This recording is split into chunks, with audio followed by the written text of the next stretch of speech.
Welcome back to STL TV Live. I'm Janelle Higgins, and with me here today is Royce Sutton. And Royce, we've been discussing financial empowerment. And one thing that you talked about in the last segment that was scary to me, and I'm sure it was scary to all of you, is how prevalent identity theft is. So will you just touch on that a little bit more and give us some tips to avoid that? And then if we do happen to become a victim, what do we do?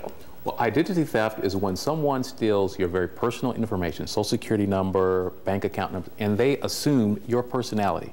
They become you. They may open accounts, they may get loans, they may have performed transactions as if they are you, with the idea that they will then take that information and use it for their no one wants that to happen, and there's a lot of ways how that can happen. Potentially, if we leave identifying information like our social security number in our card inside of our wallet or our purse, that's not a good idea. I've always heard that never carry your social security card around, so that's not just something crazy that my mom told me. It's actually true. I shouldn't do that. Don't put your social security number on checks. Don't leave your social security number laying out in a public place.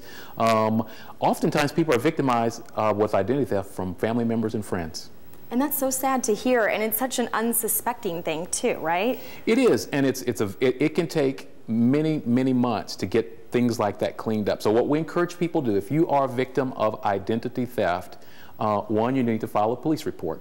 Two, you need to file a claim with the credit reporting agencies, but then the IRS needs to be notified as well, because your income tax refund could potentially be affected if you don't take those steps. So hopefully that doesn't happen, but there are things you guys can do to help people when it happens. And we've got experts on our EBus that's coming here over the next few days that are going to help people through those processes. If you've been a victim of identity theft, we can help you through that. We'll help you pull up your credit report, look at it, and we'll walk you through your credit report line by line so that you can understand what that means, and if there are accounts on there that aren't yours, we can help you through that. And that EBus is rolling through town starting on Wednesday, and right now on the screen we're listing the dates and the times and the places, so hopefully people can get out and take advantage of this free advice. You know, it's not every day that you can get your taxes done for free and get a lot of great advice for free as well.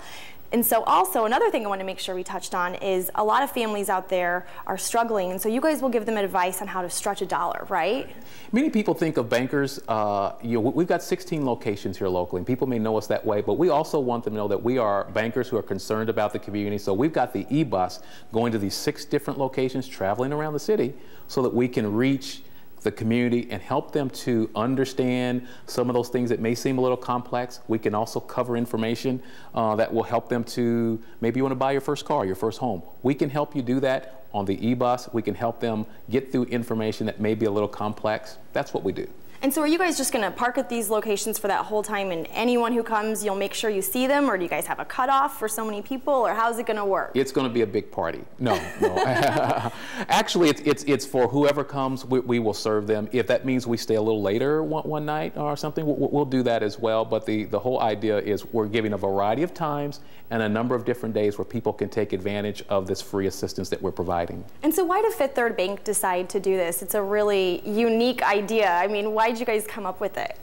The community really asked for this. They really want this, and we consider ourselves listeners. We consider ourselves bankers who understand that our situation may be different than the next person. So you need to provide many different ways to reach the customer out there.